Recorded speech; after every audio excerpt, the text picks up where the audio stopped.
What's up, guys? It's me, the ALE Prince here with the best matches of February 2018. Here are my top 10 matches. Overall, February is kind of weird. So, we had some amazing like WWE NXT matches, a couple of New Japan ones.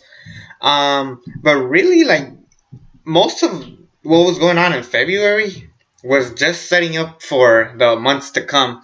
And definitely when we get to the top 10 matches of March, I'm guaranteeing you we're going to have some like match of the year contenders. Right now we don't have a match of the year contender. Unlike January, because we had Wrestle Kingdom and TakeOver Philadelphia with that classic main event. But yeah, for the most part, we had a pretty solid month. So, anyways, without further ado, here is the list. Coming in at number 10, Dolph Ziggler vs. Sami Zayn from SmackDown, February 13. This match was originally going to happen way back in Survivor Series 2016. We never got that match, and we probably would never have it. So, for me, it was more of a nostalgic that, yes, we finally got the match. And it was a good back and forth. And, yeah, for the most part, this has just been done really well done, and it's just been great.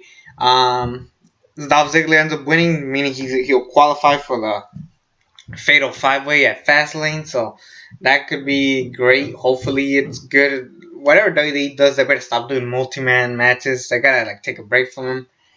Coming in at number 9, Drew Gulak versus Tony Nese from the same night, February 13.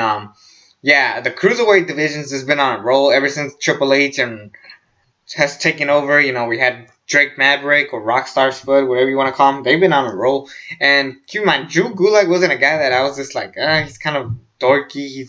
He wasn't working. But then they pulled him off well. Drew Gulak and Tony Nese had a great match. It was just a great back and forth. And it ended in by stoppage, meaning it showed that Tony Nese is strong. And plus, they want to give charisma to Drew Gulak once he heads over to the main roster. Once he heads over throughout the continuation of this tournament, and Drew Gulak has been on a roll. I've been enjoying his work. Tony Nese has been done great because again, it takes two to tango. This was just a great back and forth, and I really, really enjoyed this match. At number 8, we have the Bullet Club versus the Golden Lovers from New Japan Pro Wrestling / ROH Honor Rising Day 2. Yeah, I did watch both shows. Day 1, it was alright, but I really wanted to see just the Golden Lovers versus Cody Rhodes and one of the guys. And they picked the right guy, Marty Scurll. This was just a great back and forth. Just definitely a new style, a tag team with, a lot of people complain about flippy moves, but you know what? It worked for this case. It was just a great match. Marty Scurll. Basically, because I consider Kota Ibushi a Super Junior. And, well, Kenny Omega used to be a Super Junior.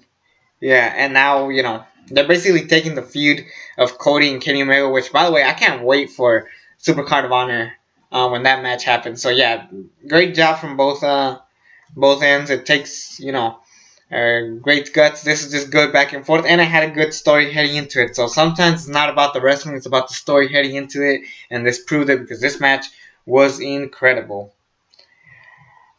At number 7, we have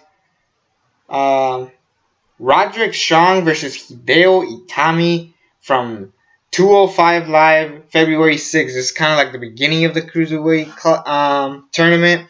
And they literally said they'll bring anybody from the roster, so that was great.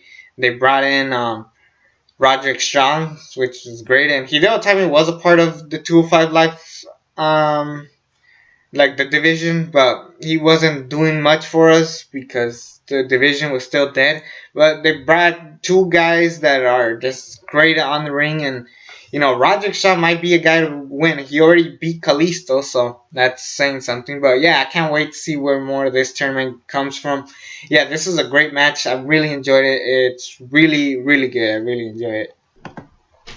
Coming in at number 6, I had to do some last minute tweakings just because I wasn't sure where exactly I wanted to put this match. But Number 6 for me is AJ Styles versus John Cena from SmackDown. February 27th. This was last Friday. I mean, last Tuesday. Keep forgetting that it's on Tuesdays, not Fridays anymore. But yes, AJ Styles and John Cena again.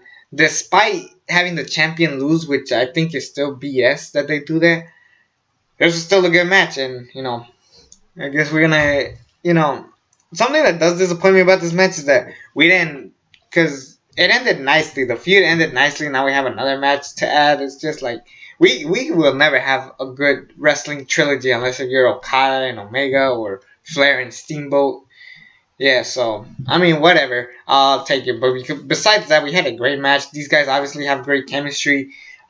Easily the weakest out of all the matches they've had, but still, it's an amazing match. I really, really recommend you guys see it if you haven't already.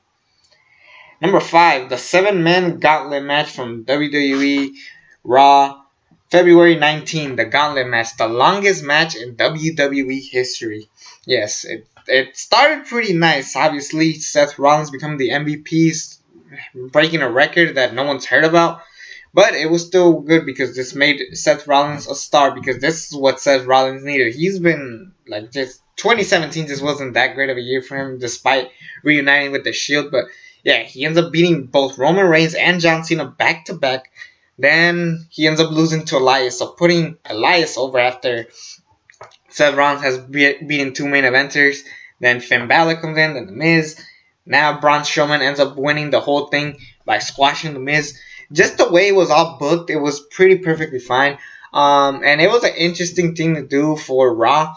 If anything, I would have just had this be. See, this is why Raw needs to go back to 2 hours. Because if this was it, this was the only thing that we saw on this show, it would have easily been one of the most memorable episodes of Monday Night Raw history. So WWE, whether you sell it to Fox, yeah, you guys got to go back to 2 hours. Because can you imagine how much better this show was? Because the rest of the show was filler. And I don't know. This was just an interesting match, and you never get really that bored by it for a second. I mean, obviously you have to split the match up because it's a gauntlet match, so it's like 6 parts of the match. So, but overall, I just had a blast watching it. It was one of the more creative things that they've done in a while. At number 4, Pete Dunne versus Roderick Strong from February 14. Roderick Strong's been on a roll this month with matches with Kalisto, Pete Dunne, and Hideo Itami. But Pete Dunne, this is my favorite one that Roderick Strong had. But in my mentality, I was like, man, they should have this at the next takeover, but I guess not. I'm still happy with it. This was just a great match. After Roderick Strong beat Tyler Bate to be number 1 contender, which was another great match. Yeah. Pete Dunne and Roderick Strong tore the house down. I thought this was one of those moments where Pete Dunne might actually lose that UK belt, but turns out he didn't. And I'm cool with it because Pete Dunne's just been one of my favorite talents out there. I'm curious to see who actually beats him for the belt. That's honestly what's great about the UK belt ever since Pete Dunne won it back, or won it. He's just been killing it, and I can't wait to see what else he brings to the table. I can't wait to see what other opponents he has. There's been talks of Neville coming back. I want to see Neville and Pete Dunne. Definitely, if we should have a UK belt at a takeover, that should definitely be one of them. Number 3, Will Ospreay versus Hiromu Takahashi from New Japan Pro Wrestling's The New Beginning in Osaka. I've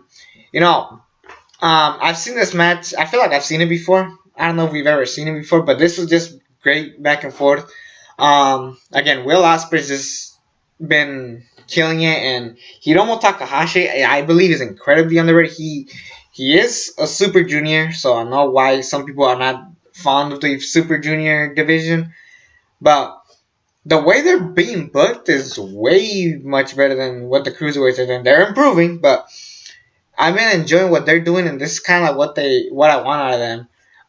Have charisma and be great wrestlers, and this showed a different side of Hiromu Takahashi, even though he lost, which is great. I mean, it's not great that he lost because, either way, we had a great match, and I really enjoyed this match. Highly recommend it. If you guys are looking for a new type of wrestling, this is definitely it.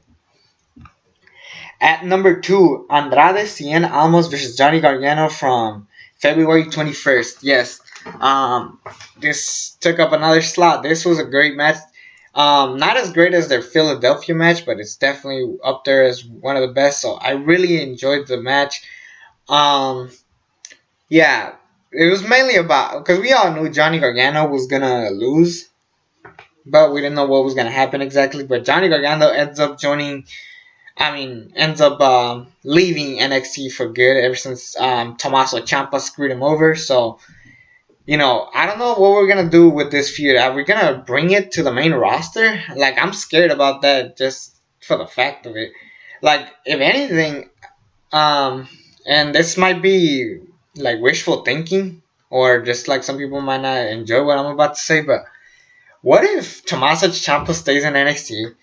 Johnny Gargano goes to the main roster, goes to 205 Live, gets so good that he ends up joining the main roster.